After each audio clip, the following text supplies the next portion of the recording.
Okay, sounds good. All right. Welcome, everyone, to the December gathering of Great Falls Rising. Someday we'll be able to gather again in person, but until then, thanks for joining us and thank heavens for Zoom. Tonight's program features the Big Sky Country National Heritage Area, which could become, and we hope will become, the first National Heritage Area in Montana. Jane Weber, a member of the Board of Directors of the Big Sky Country National Heritage Area, and Bill Bronson, their legal counsel, will present the features and values of having this designation in north central Montana. For a little history, which we all need, National Heritage Areas were first established under Ronald Reagan's presidency to allow local communities to determine how best to tell and preserve their history. There are currently 55 NHAs across the country, and Senator Mitch McConnell is actively spearheading an initiative to establish the first NHA in Kentucky. The entire state of Tennessee is an NHA. National Heritage Areas are known to help grow and diversify local economies and expand tourism. We welcome your questions, and Jane and Bill will answer them at the end of their presentation. Please type them into the chat room, and I will relay those questions to our presenters. As always, we encourage civility when framing your questions. Please limit your use of the chat room to only questions so that we can clearly see them and focus on answering them. Only questions, please. This program is being recorded, so those who cannot be with us tonight can join in at their leisure, and also it will go on the website for Great Falls Rising tomorrow. Again, thanks for attending, and we hope everyone learns what the NHAs are intended for and why so many areas in the United States are excited and delighted to already have this designation. Without further ado, I'll call on Jane and Bill. Jane, you're muted. Jane.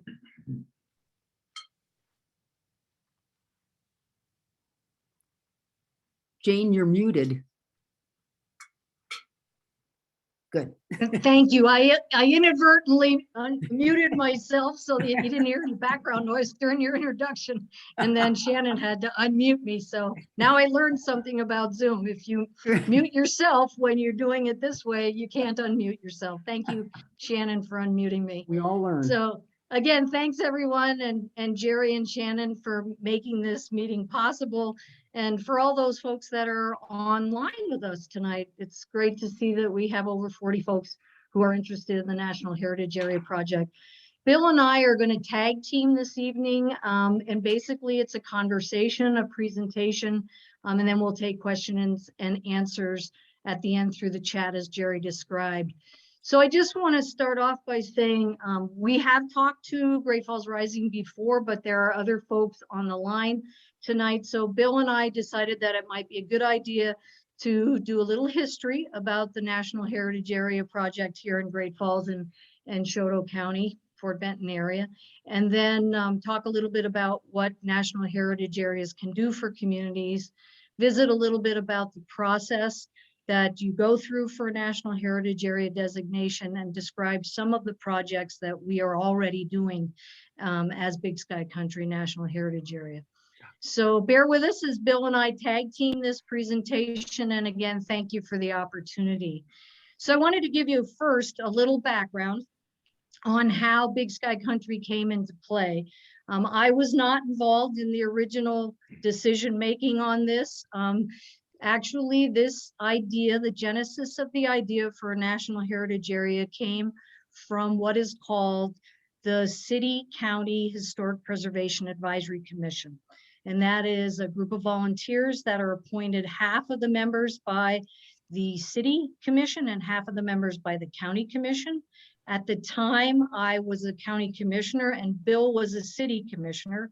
We would attend those meetings occasionally. They met monthly, but we were ex officio, so we were non-voting members. There was a gentleman in the planning office of the city Division of Planning and Economic Development. The Historic Preservation Advisory Commission is staffed by the city. and they have a historic preservation officer. At the time, it was Ellen Siebert. And Ellen was working with a planner in the city office by the name of Lee Nellis. And they had discussed and had discussed in the past the idea of a national heritage area, but they took it forward to the Historic Preservation Advisory Commission to try to move this along.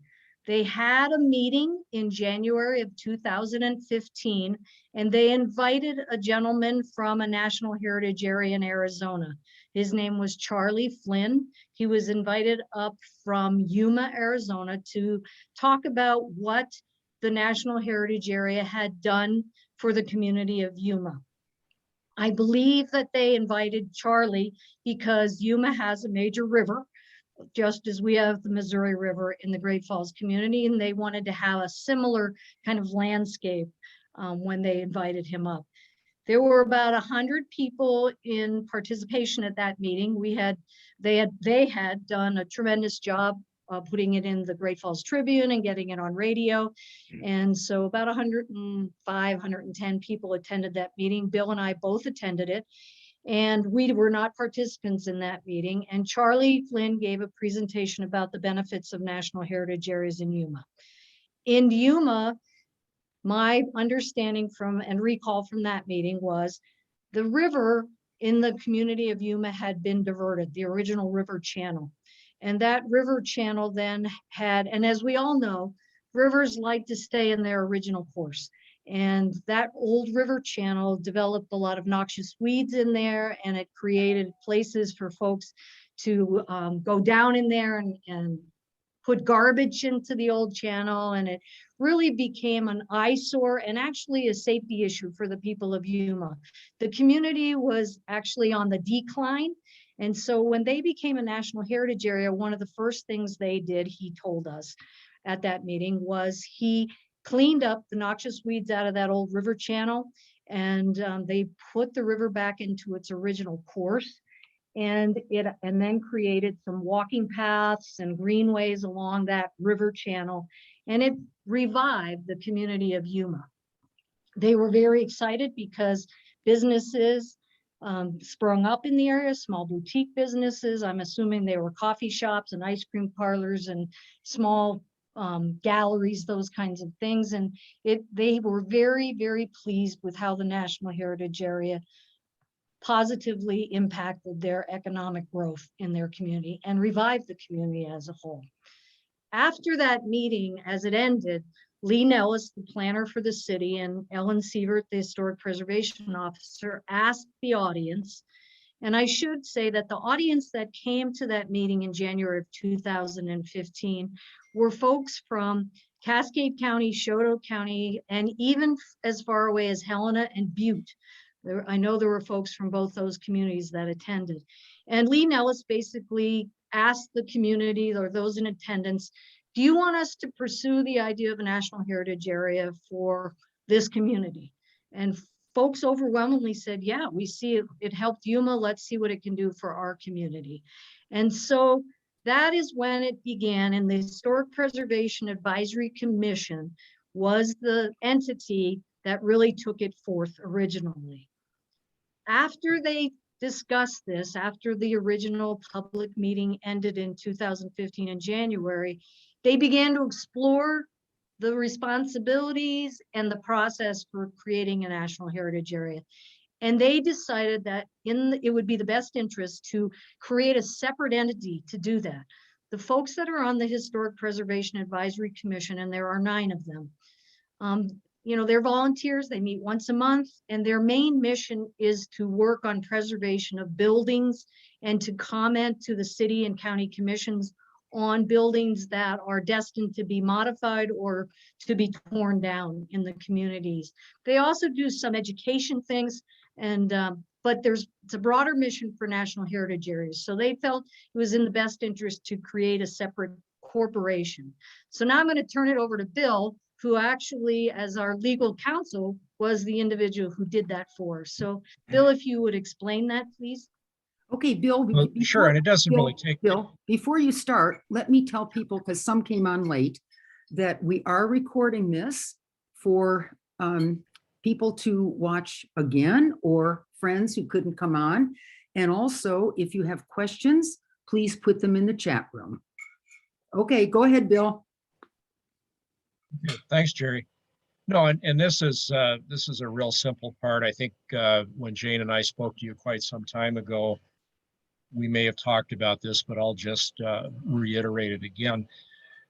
The best way for this group to go forward would be to establish a status as a nonprofit corporation in Montana, which they did back in 2015, and then seek out and hopefully obtain tax exempt status from the IRS so that its donations would be tax deductible. And I worked on that for them pretty much as a favor to all of the folks in that. And they said they did obtain their nonprofit status, and they have been functioning as a nonprofit or a tax exempt corporation in the eyes of the IRS since around 2016, retroactive to the date that they were created. And so, essentially Jane's organization runs with a small board of directors, and they generally, meet just about once every month. Sometimes they take a little time off in the summertime, but all of the direction is provided by the various board members who make up the organization. That's just sort of a quick down and dirty explanation of their organizational structure. Thank you, Bill. So I'm going to talk now about national heritage areas and what they can do and what they have done in some other communities. So national heritage areas, as Bill said, require a designation by Congress. So it's not something that a local entity can make the decision on. You can ask for it, you can ask for legislation, but it does take an act of Congress for an area to be designated a national heritage area. National heritage areas actually are an entity that was established in the 80s, in 1984, in the Ronald Reagan era, as Jerry said earlier, was when the very first national heritage area was designated, and that was the Illinois-Michigan Canal. And basically, our understanding of national heritage areas is a way for local communities to actually take some control themselves as a community in what they'd like to see highlighted for history and their landscape and their living culture in their area. And it helps because the National Park Service doesn't have the means to create a bunch of national parks, additional ones throughout the country. And this was a way to still educate, conserve, interpret history and the culture that we live in. So we felt that we qualified here in our area because we felt that we had enough living history happening, cultures that are going on, beautiful landscapes, nice recreation opportunities, and residual remnants of our history itself in buildings and forts like Fort Shaw. And so we felt that we could move forward to actually demonstrate that we in Cascade County and Choteau County, because people from Choteau County attended the original meeting in 2015, that we had enough history to qualify as being significant to the nation's heritage. And that is something that must be proven before a national heritage area will be established by Congress. So I'm going to give a little example. The woman who is beautifully drawn on the side of the Great Falls Public Library, Alma Jacobs, I believe that's her name. Bill, is that correct? Mhm. So she was one of the very first librarians in Great Falls area. Her history is important for our local community, but it isn't significant on a national level. So you need to be looking at things that are significant on a national level. We are fortunate in Choteau County and in Cascade County to already have 4 national historic landmarks that have been designated previously by Congress, which means that they've been recognized as nationally significant. And if you're not aware of those 4 national historic landmarks, I'll let you know what they are. It's the First Peoples Buffalo Jump, and that's the most recent national historic landmark. It is the Lewis and Clark Portage Route. It is the C.M. Russell cabin, studio, and his original home. And the fourth one is actually a National Historic District. And that is the historic downtown area of Fort Benton, the birthplace of Montana.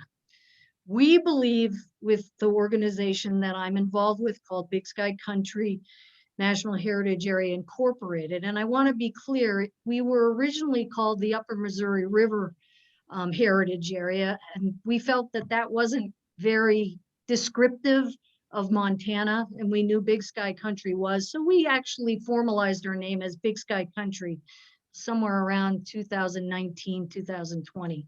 So there wasn't a switcheroo for any other reason than we thought it really screamed Montana when you said Big Sky Country. Anyway, with those four nationally significant historic areas, we felt that we could demonstrate easily that we were nationally significant. Now, in order to do that, there's a couple ways you can do it. One is that you can finance your own study, which is called a feasibility study, and then submit it to the National Park Service, because there are 10 criteria that are evaluated as part of whether you meet significance for a national heritage area. Bill, you may want to talk about some other processes that other congressional folks have done recently on feasibility studies. So it's not always done and privately funded. Well, that's correct, Jane. And just to give you an example of the continuing interest out there in potential heritage area designations, recently the U.S. House of Representatives passed by a fairly overwhelming margin a proposed heritage area study for the Bear River area that encompasses parts of the state of Idaho and part of the state of Utah. It's a cooperative venture of two Republican congressmen, one from Utah, one from Idaho. And the goal is to study the feasibility of this Bear River area as a historic and cultural area of cultural significance. But the way it's structured is that they want the Park Service to do the feasibility study and essentially, pay for it, which is the same approach that Senator McConnell and Congressman Rogers in Kentucky have taken with their proposed Kentucky Wildlands Heritage Area designation. As introduced, that legislation would have the Park Service undertake the study and obviously have the federal government pay the cost of doing it, which is perfectly fine. A lot of heritage areas that were ultimately established were accomplished through federal monies that were used to fund these studies.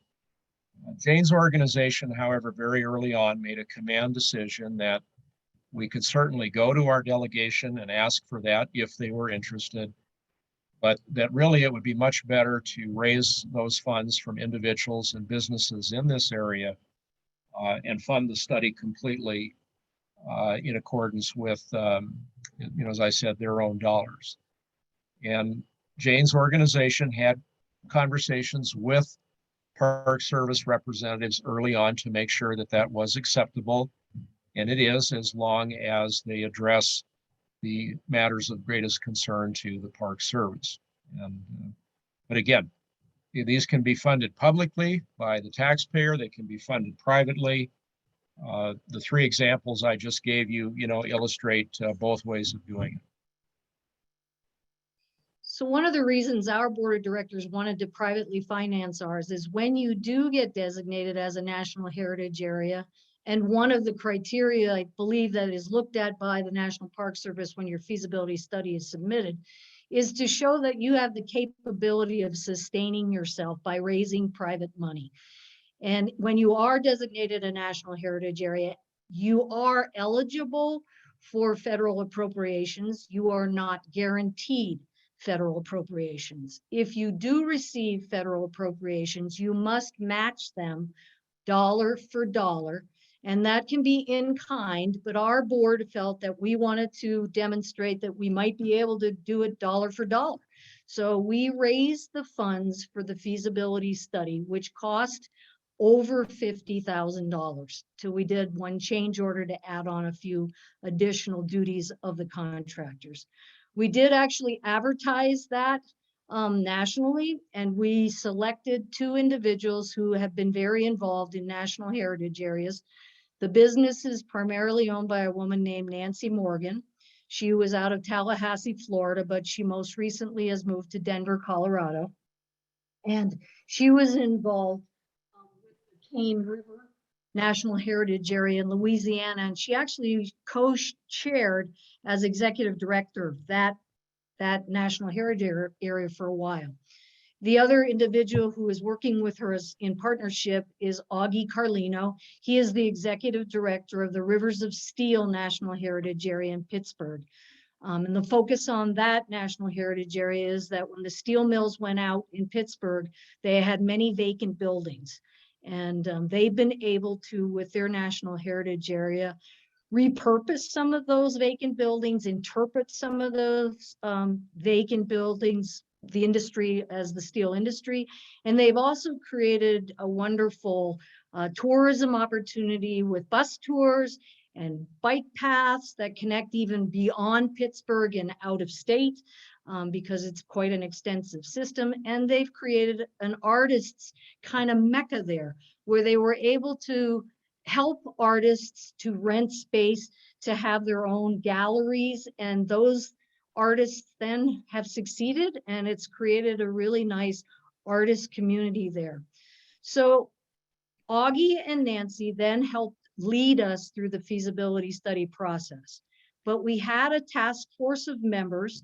Ken Robinson, who, as you may know, is an author in our communities, and he has done extensive research on many historic topics, and he has written some fabulous books. So look up Ken Robinson. He was on our feasibility task force. Ellen Sievert was on our feasibility task force as the historic preservation officer retired, because she had retired at that time. And she obviously understood quite a bit in Cascade County. Ken has experience in both Choteau County and in Cascade County. And Lynette Scriver-Colburn, who actually has a master's degree in public history and has extensive knowledge about the Lewis and Clark expedition. So those members were essentially on our feasibility task force, working quite closely with Augie and Nancy. We had to develop themes, and in order to do that, ideas were brought forward by the communities, because Augie Carlino and Nancy ran public meetings, and we had multiple public meetings in communities in Helena, multiple times in Great Falls, multiple times in Fort Benton. We had one in Black Eagle, we had one in Belt. But the early phases of these meetings, we actually sat down at tables, put out maps on the tables. People were invited to draw on the maps their ideas of historic places and stories that they felt were nationally significant. And then we generated some themes from those, and then we presented those at later meetings so that folks could actually talk about what their thoughts were on the themes. The themes went back and forth a little bit. We actually had an expert panel that we bounced the themes off of too, and that included Gerald Gray from the Little Shell tribe, Jay Buckley, who's an author on Lewis and Clark, a historian that was retired from the State Historic Society in Helena, Ellen Baumler. I'm probably missing one or two, but we had about 5 expert panelists who helped review our themes. Nicholas Broman, who was selected by Gerald Gray, sat on our board, and Nicholas wrote the best book and the most outstanding history of the Little Shell tribe. And so Nicholas helped us craft the theme on our First Peoples. So I'm going to quickly go over the 5 themes just so you know what they are. The first one is the Missouri River itself, the geology and the landscape that has created our beautiful prairies and our lovely river and our tributaries. The second one is the First Peoples. The third one is the Lewis and Clark expedition and the portage. The fourth one is actually a theme that takes from the homesteading past the explorers, so beyond the explorers, so into the homesteading to a period of all the forts being developed and then up to the railroad. And then and that theme is called A Far Distant Land. And our final theme is called A New West. And the New West talks about the industrialization and the agricultural benefits that have happened as far as our development and our living landscape here in central Montana. And so those are the 5 themes that we have. A statement of significance is required in your feasibility study, and that was actually crafted with the help of our expert panel and folks like Nicholas Fruman too. So we presented those in public meetings, and we released our feasibility study in July of 2020. Unfortunately, the timing was during the pandemic. We actually created some hard copies of that document and placed them in every library in Cascade and Choteau counties. We sent them we actually hand delivered them to local government offices. So our congressional offices, Senator Daines's office, at that time it was Congressman Gianforte, and Senator Tester's offices received them, as well as their Washington offices received them. We gave them to the state Historical Society and to state parks and state fish, wildlife and parks, and to the Forest Service and to the Bureau of Land Management. And we even gave them to some of our facilities. So the Fort Benton Lewis and Clark facility out there that is operated by the Bureau of Land Management, they had a copy, as well as the Lewis and Clark Interpretive Center here in town, as well as the C.M. Russell Museum. So all the museums were given them, as well as our libraries. We accepted public comment on our feasibility study and received public comment electronically as well as in writing. And right now what we are doing is we are actually putting the final touches on our appendices, kind of describing the comments that we received.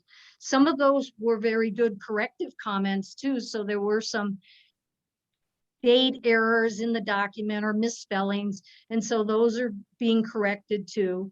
And then the next step is to submit the feasibility study to the National Park Service for consideration. So we just wanted to make sure that you understood that. Bill, is there anything in the process that I missed that you would like to add to? Nope, I don't think so. Okay, then what I'd like to do is talk a little bit about some of the projects that we've been working on already, because we are trying to act like a national heritage area right now, even though we don't have a lot of funding, but we do have some funds. And again, I just want to reiterate that our funds have come from private businesses, from our board of directors, and from individuals who are interested in education and interpretation about national heritage areas.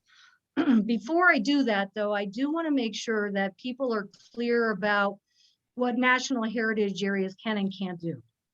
So I hate to talk about the negative side or the can't do things, but it's important that people understand there are some things national heritage areas can't do.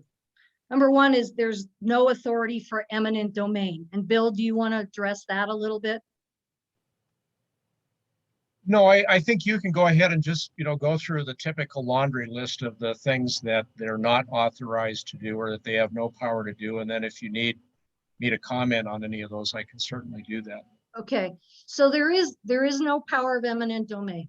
There also is no control over private property. So folks that own private property that don't wish to participate in a project are not asked to participate in the project or not coerced to participate in a project.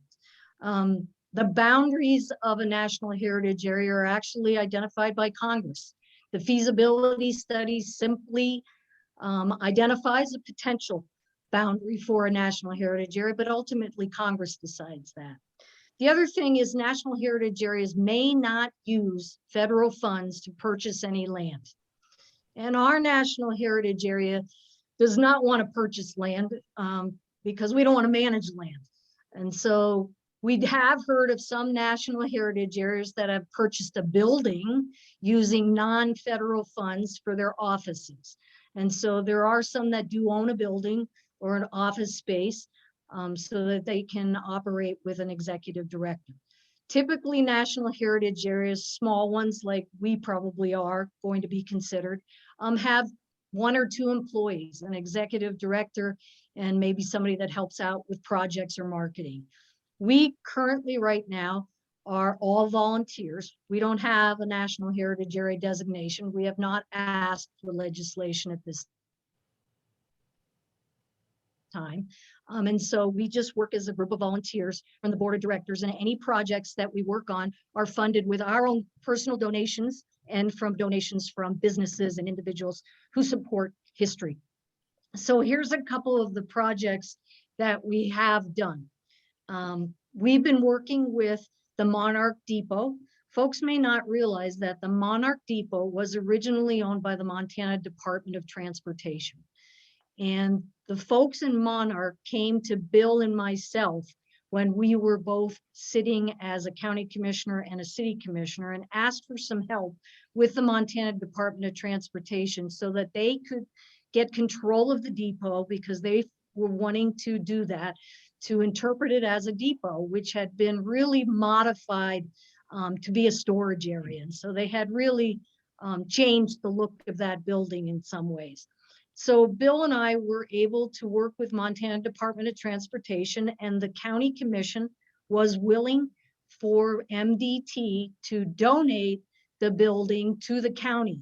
And the county then was able to actually turn the building over to the Monarch Neihart Historical Group, which became a 501c3. And so they have their own board of directors, and their mission is basically to do some projects on that Monarch Depot. If you've not been to the Monarch Depot, you really should look at it this summer. They've done some fabulous work there, doing renovation on that depot. It looks very much like it did at the time it was first built, and they've renovated the interior of the building and continue to do that to make it look like an operating depot at the time that the depot was first built. So that was when Bill and I were county commissioner and city commissioners. But what we've assisted with as a National Heritage Area wannabe, and that's what I'll call us because we aren't the National Heritage Area yet. Big Sky helped by providing them some research and documentation so that they could get on the historic register. The Monarch Neihart Historical Group wanted that for the depot. They had some documentation, but they needed help packaging it. So we assisted by connecting them with someone who could do that for them. And that was done for them, and it was submitted. And I'm happy to say that almost a year ago, because I believe it was January of 2021, they got on the National Historic Register, and they were very pleased. So one of the things National Heritage Areas do is often just bring parties together who can help an entity seeking technical advice. And while we have some people on our board who can provide direct technical advice, because they have that capability from their knowledge base, there are others that can help, and we can connect them. And that's what we did for the Monarch Depot. The other thing we can help on is events. And so I'm going to just talk to you about an event that was held in Cascade, the town of Cascade, in 2019 prior to the pandemic. Channing and Donna Hartelius purchased the Honeymoon Cottage of Sam Russell in Cascade. PBS was featuring and actually showcasing, premiering a brand new video on Charlie Russell. The community of Cascade wanted to have a big event to unveil this premiere, and the Harteliuses wanted to share the Honeymoon Cottage and open it up for folks to tour through it. The community also wanted to have a feed. They wanted to have a dinner. So there was limited seating in the space where they were going to premiere the film. And they thought that they might have more people than they could accommodate. So they provided free tickets for that event. They were free, but people had to have a ticket to go in and watch the PBS special. What the National Heritage Area Big Sky helped do was we helped with all the publicity for that event. We wrote the public service announcements. We even recorded them for them. They reviewed them, but we prepared them for them. We coordinated with the radio stations so that they could get those public service announcements on the air. We helped with news releases that went out to the newspaper. They needed physical help to actually move tables and chairs. So they were having the feed in the same room where they were showing the film. So they had to do a total conversion from a theater setting to tables and chairs setting. We helped connect them with the LDS church so that they had members that came out, and the young men did a fabulous job helping with that. And then we also took tickets for them at the door so that they could free themselves up to prepare for the feed. So that's another thing that we can do to help. We helped with one of the powwows at the First People's Buffalo Jump by getting manpower to help them with the setup there too. That was a minor assistance, but Big Sky helped with that. So those are some of the things that we've done along the way. There are two things that we've done really recently that I'm really excited about. One is that the Board of Directors has agreed that we designated $10,000 for projects this last year. And we have decided that 5,000 of that, half of that money would be dedicated for what I'm going to call a grants-like program. It's called the Partner Project Fund. We'll be revealing that real soon in a public setting so that organizations that want to submit for a grant, a maximum amount of $1,000, can submit for a project that we can help them fund that they're unable to fund on their own, or they need assistance funding. It has to relate, their project has to be done by a 501c3 organization, and it has to relate to one of our 5 themes. So I'll give you an example. Let's say in Cascade, they wanted to do a project like they did before on CM Russell. That one ties into our theme because it's the CM Russell is part of our themes in a far distant land. But if somebody in Cascade said they wanted to spay all the cats in Cascade so that they didn't have stray cats in their community, that would improve their community, but that doesn't relate to our themes at all. So we would not approve a project like that. And I know that's an extreme example, but I do that on purpose so that you can see it has to relate to our themes. The second thing that our Board of Directors recently decided was that the other $5,000 for the projects fund would be dedicated at the behest of the Historic Preservation Advisory Commission to a project they are working on.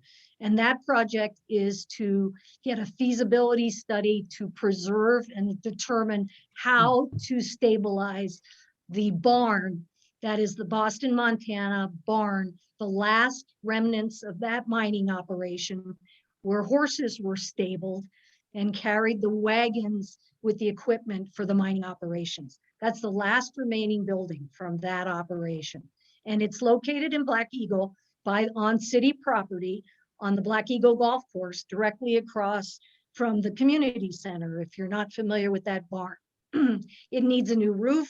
It needs some structural stabilization, and the feasibility study is going to involve structural engineers as well as architects, and will cost a considerable amount of money.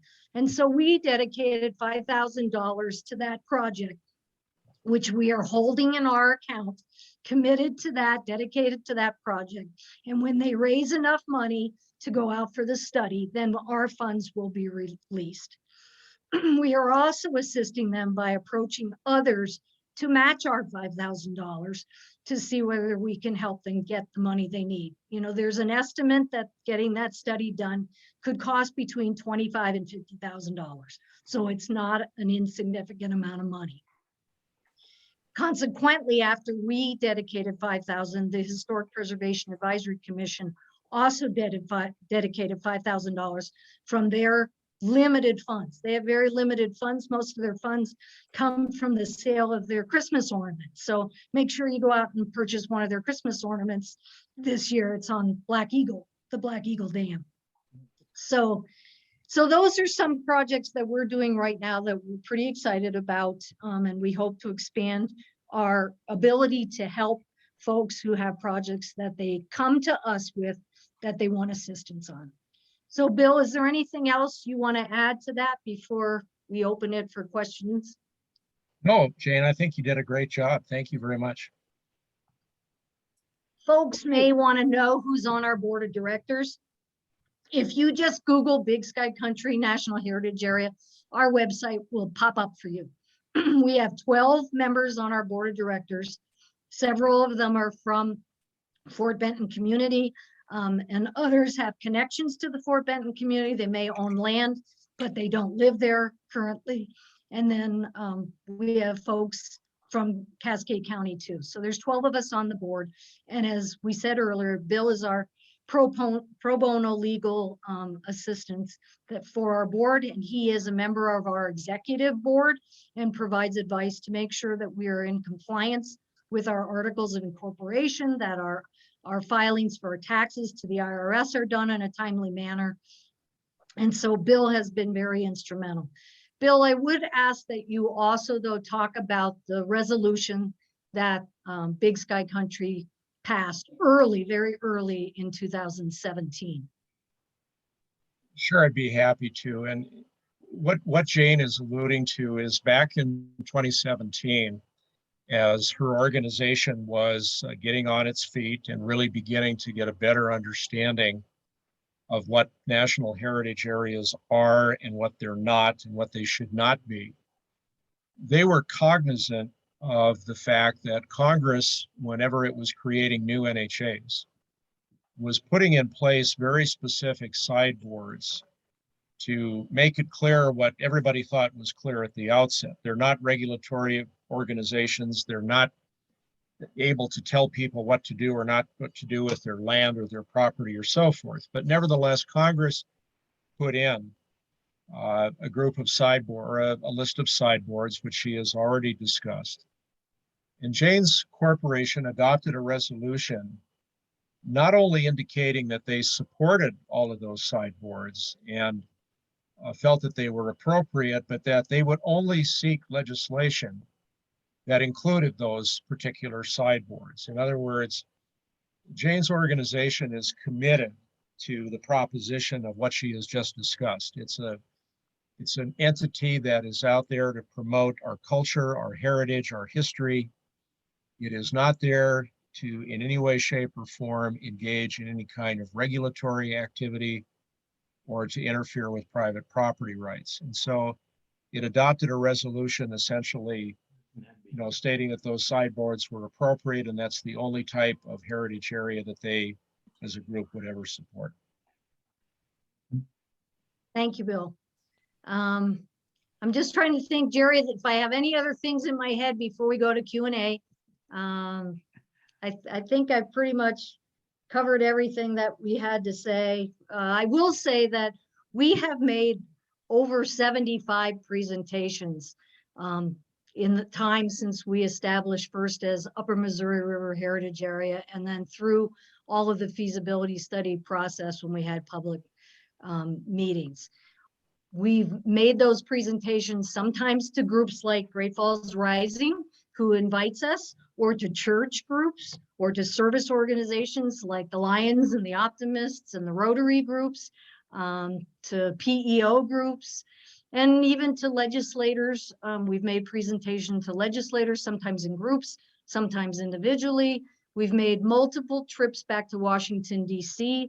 Bill and I traveled back there several times, and we would meet with Senator Daines, Senator Tester, and Congressman Gianforte. We have not been back during the pandemic, so we have not had an opportunity to meet with our current Congressman, Rosendale, but we hope to maybe do that in coming months because we want to make sure that all of our delegation is fully up to speed on the process. So I think that's it, Jerry. I think it's time to do Q&A. Okay, so Q&A, here we come. There's a question. The National Park Service doesn't run the NHA, but who decides the composition of the NHA Board of Directors so all groups, particularly ag interests, are integrated to address urban and rural goals and concerns to provide transparency and due diligence? That's a very good question, and it's been something we've been discussing a little bit as an executive board. The board of directors in legal terms, when legislation is passed, and Bill, I'll invite you to comment on this too, is typically called a coordinating entity because they don't manage anybody's lands. We just coordinate between people.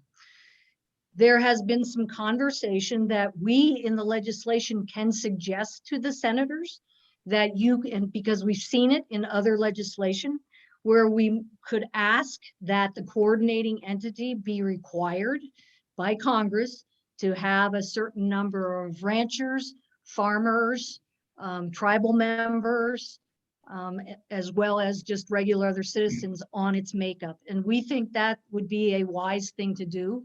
We've not gotten to the point of crafting legislation or asking for legislation, but that would be the perfect place to do it. And Bill, did you want to comment further on that? Well, maybe just from a slightly different angle. Historically, when Congress was creating heritage areas, they did any number of different things, because it's up to Congress to decide who or what is going to be the coordinating entity and who's going to comprise it. In more recent years, Congress simply defaulted to the local group or groups that had largely been responsible for putting together the feasibility studies and working these proposals to the point where Congress said, okay, we'll make a designation. And that's fine. But in recent, probably the last year or so, in conversations with Jane and her board, the suggestion has been made, and I think it's a very good one. I don't get to make the decisions. I can offer all kinds of advice, but it's their decision. But I think the advice that has been given is good, and it's exactly what Jane said, is that if we're to do this in Montana, I think that Congress should very specifically designate that the membership of this coordinating entity should be as broadly based as possible within the area. Obviously, we have a lot of folks in ag because of that, and they need to be part of this conversation. They need to feel that they are part of that conversation. And again, we leave it to Congress to figure out the best way to facilitate that creation, but I think it's a good idea, and I think it's definitely worth pursuing. Okay, thank you. There was a question about the feasibility study and where we could find it, but I believe that Jane addressed that already, saying that it was at the public library and in some of the museums. Is that correct, Jane?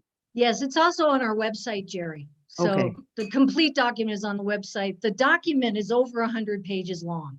And we just felt that we shouldn't spend our money to create a hard copy. People can look at it online. And so we made it available at public locations, but individually you can look at it online. Okay. And that is the draft. When we submit the final, then we'll replace the draft with the final. And I will say that we go back a ways with being invited to your presentations. And the presentations have always been open to the public. They have always been inclusive of anyone who wanted to come. And questions have always been answered to the best of your ability. And I will commend you for that, because I know that we've heard differently from some people, but I am here to say we were there.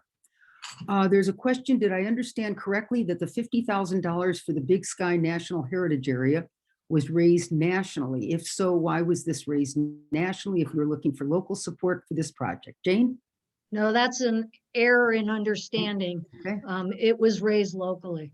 Great. And most of that $50,000 came from local businesses, some local corporations, and our individual board members and individuals living in the community.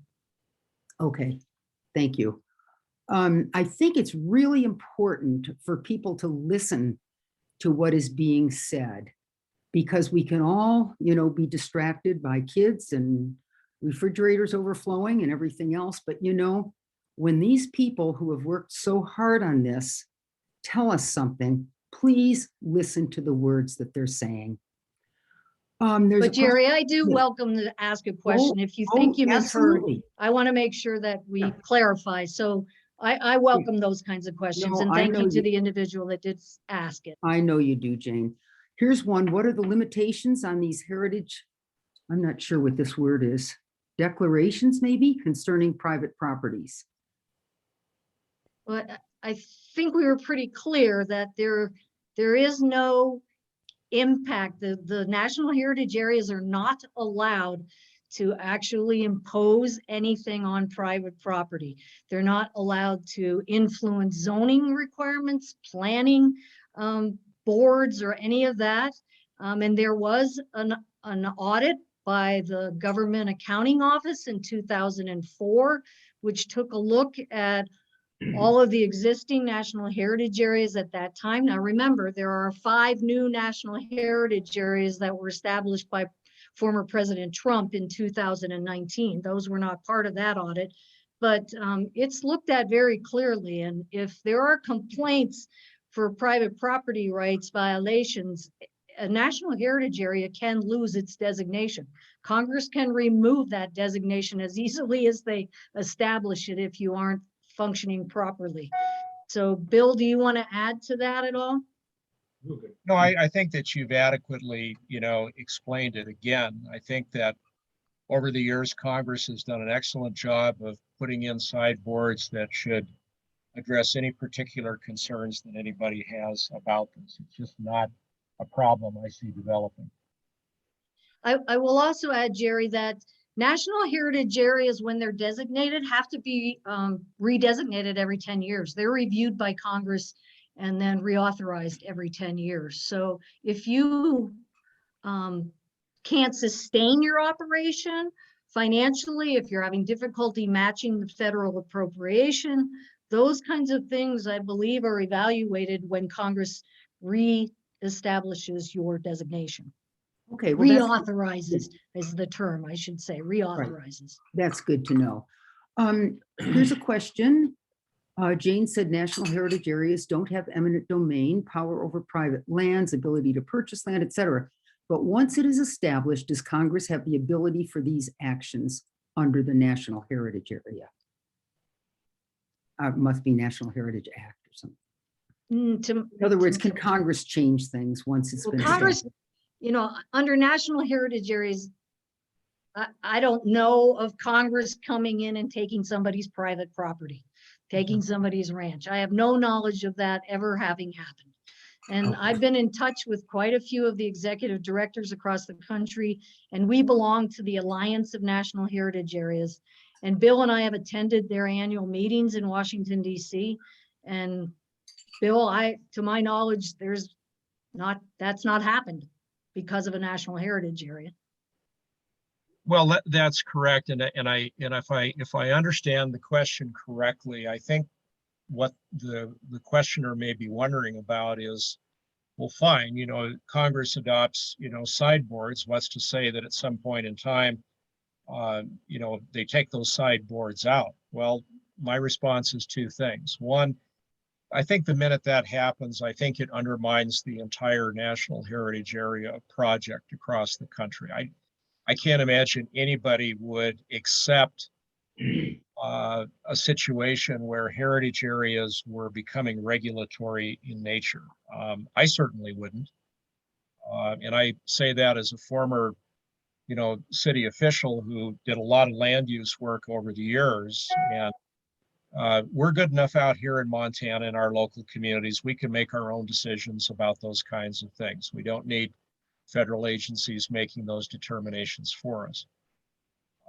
But I would also say, going back to the original idea, these entities didn't have that authority in the first place. And Congress, I think, only put those sideboards in just to make it abundantly clear that they didn't. But if for some reason, again, you go back to a situation where they're not in there, it just upsets the whole apple cart. I mean, the whole system would collapse, in my view, because the vast majority of people, including our congressmen and senators, are not going to tolerate something like that. So I just don't see it as a problem.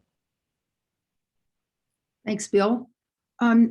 Jane, there's someone who would like to know about the city of Wheeling, West Virginia, that attempted to use eminent domain at the behest of the Heritage Area Managing Entity. Are you familiar with that? I am. I actually contacted the executive director at Wheeling, West Virginia a couple years ago because this had been brought up before.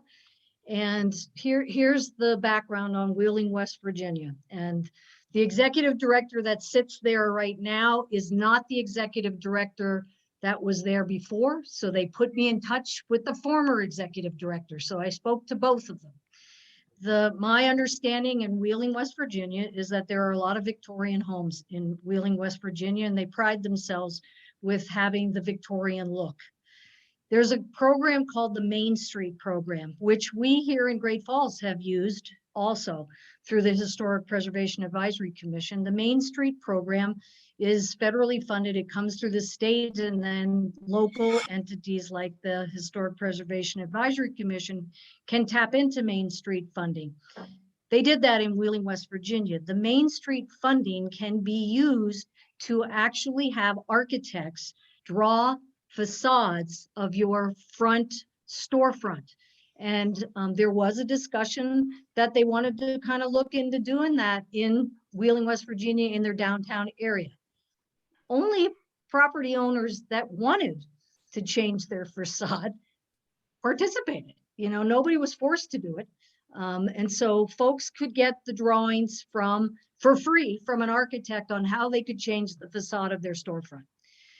Then the National Heritage Area, my understanding was looking to actually get some funding assistance to help those storefront operators who wanted to actually do the construction to modify their storefronts. Again, it was voluntary.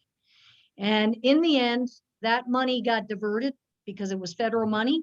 And surprisingly, that money was diverted for them to do a bypass in their area. And so there was no money that went into the program for those architectural reconstruction.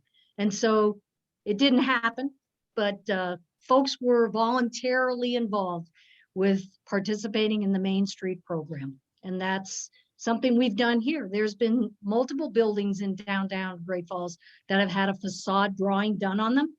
And some have changed them and some haven't because they've had to change it at their own expense. Jane, here's a question. Isn't your resolution regarding private property irrelevant? Because in actuality, the managing entity gets local and state governments to do their bidding. Well, I'm not quite sure I understand about local and state governments doing their bidding, but I will say that the resolution that we passed, it doesn't have any teeth. You're right, because it's a board of directors. The coordinating entity did it. We did that to demonstrate early in our operations and our organization that we had no intent to infringe on private property rights. But I'm going to let Bill comment because the language in that resolution is very similar to language in congressional designations. So Bill, I'll let you take it from there. Well, you know, just to add to Jane's commentary, I don't know how it is that local government entities automatically do the bidding of a coordinating entity established under a particular Heritage Act designation.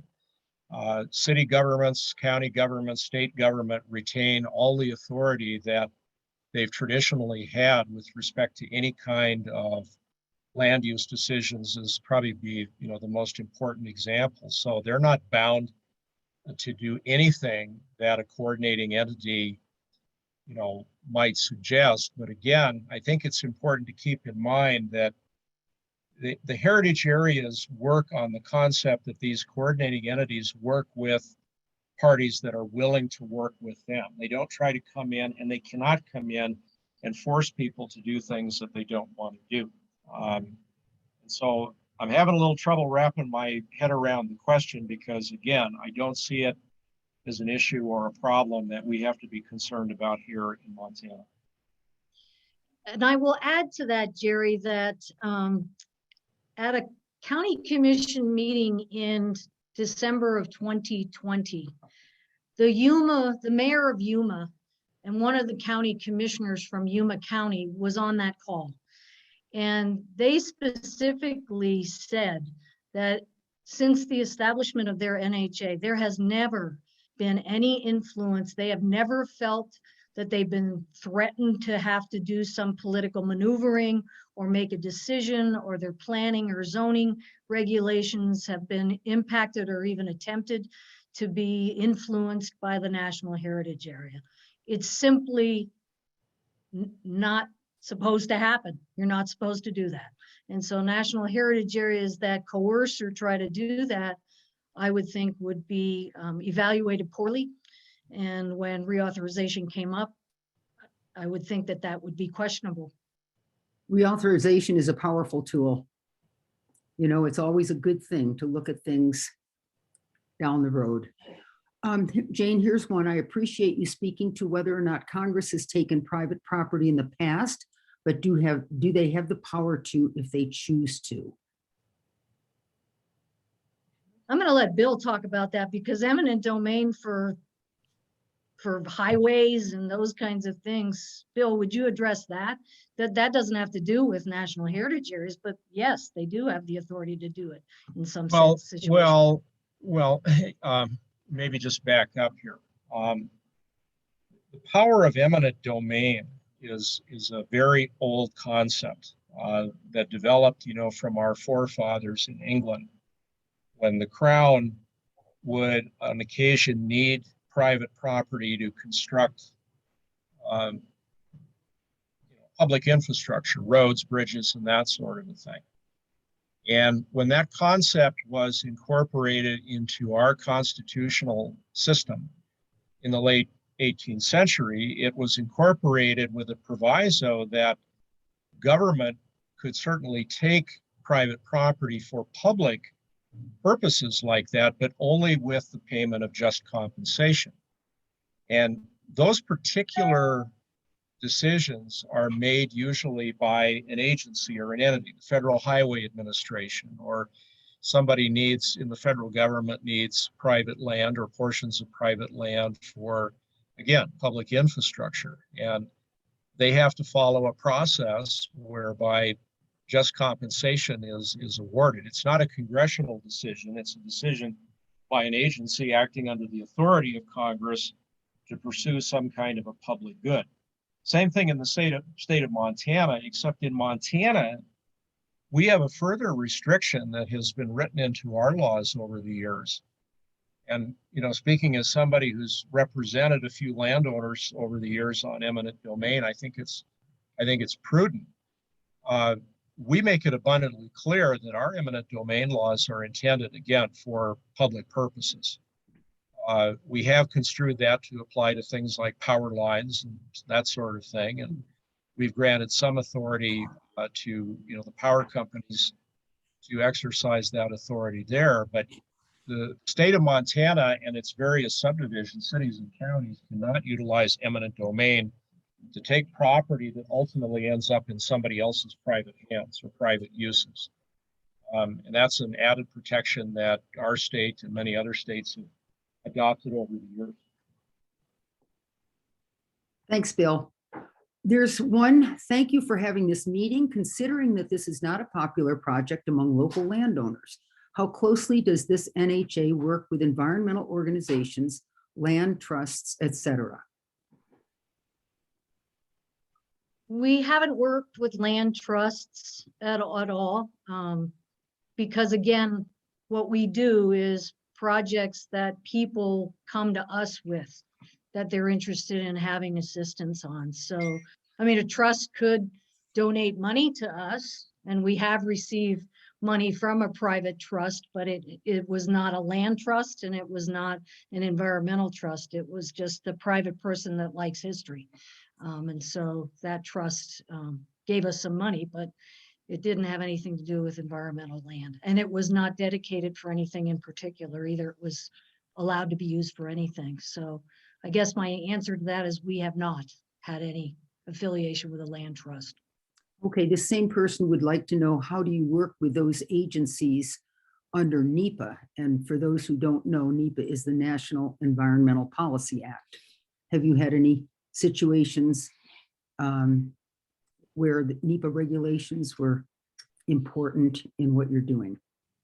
We haven't. Most of the projects that have occurred to us have been projects where somebody wants to put up, help with getting their building on the historic register, or maybe they're renovating a building and they want some technical advice on how to do stained glass windows or leaded glass windows, or they're helping with Adobe reconstruction of a building.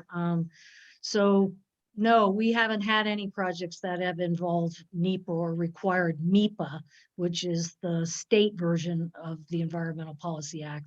So it's NEPA is the National Environmental Policy Act, which I'm very familiar with, having been retired from the Forest Service, and MEPA, which is the Montana Environmental Policy Act, which is the state requirement. So we've not had any projects that have required that or involved that.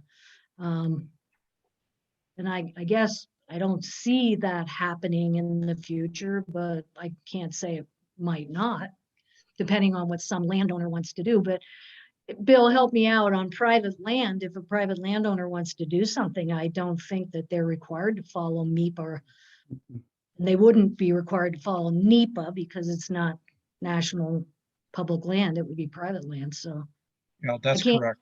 I can't think of an instance where we would be involved with a MEPA or a NEPA Right. exercise. Okay, we'll do one more question because we're getting to our time limit. Why do we need an NHA when it sounds like we already have enough funding programs available to select from for funding of historical or other type projects? Does this not just add to the overall bureaucracy? That's a very good question. And thank you for asking that, whoever asked it. All the questions have been great, but this is a good question. We can do things on a small scale, and that's what we've been doing with the limited amount of money that we currently have. Most national heritage areas are able to have a multiplier effect when they have federal appropriations that they match. And a study that has been done of all the national heritage areas, and it's not a very old study, I don't know the date, but it's not that old because the Alliance for National Heritage Areas is using the data on their information, is that for every $1 of federal funding that is provided to a national heritage area, it generates $5 in the local communities. And that is the multiplier factor that happens. So my answer to that question is, yeah, we can still do small things if we aren't a national heritage area. They wouldn't be very big things. $10,000 isn't a lot of money for projects, but $20,000 is double the money. And that 10,000 would be matched by 10,000 by the feds. And so that could do more than what we have been able to do now. So again, it's a matter of scale. Mhm. The other thing that I want to mention is if you are a national heritage area, you are on the map. And so while people bypass Choteau County and Cascade County, they don't dip down into Fort Benton and visit the beautiful museums that they have in Fort Benton on a regular basis when they're traveling to the national parks between Yellowstone and Glacier. If we were designated national heritage area, we would be made more aware on the national basis for travelers traveling between our national parks. And it would bring economic growth to our communities. And I don't mean just Fort Benton and Great Falls. Cascade has the potential for that. Belt has the potential for that because they've got wonderful historic information in the Belt community about their mining history. And they're trying to do some things in Belt to generate economic development for that community. So yes, we could move along without having national designation, but it would be on a much smaller scale, and we'd never literally get on the nationals. Thank you, Jane and Bill, for enumerating and elaborating on this project, this designation, et cetera. I'm sure that you two would be more than willing to answer questions, personal questions from people at whatever time you would designate for that. And we want to thank everybody for their questions. We want to thank everyone for coming and listening. I thought it was extremely interesting and certainly informative. So thank you all. And we want to tell you to be sure to be watching for the Great Falls Rising newsletters that come out once a month at the beginning of the month. And happy holidays to all. And thanks again for joining us. Jerry, could I just give our PO box so people can send any questions that they have to our PO box? You can, and I also want to mention that something's going to be on the website. So go ahead, Jane. So our PO box is PO Box 1323, Great Falls, Montana. We do accept donations. So if you feel inclined to support the efforts that we're doing, we'll be able to expand our programming and projects. So, but you can submit any letter there if you have a question of what we're doing. That's Thank you, great. Jerry. Thanks, Jane and Bill. And to know that we can look into these things. We also will be putting the draft feasibility study, the link to that on our website. And also section 7 that explicitly rules out eminent domain authority for NHAs. So remember that you can get the feasibility study at the public library and museums in Great Falls. And I'm sure that it would make for wonderful bedtime reading. Thanks again, Jane and Bill. We appreciate it. Good night, Thank you. everyone. Thanks, Jerry. Bye.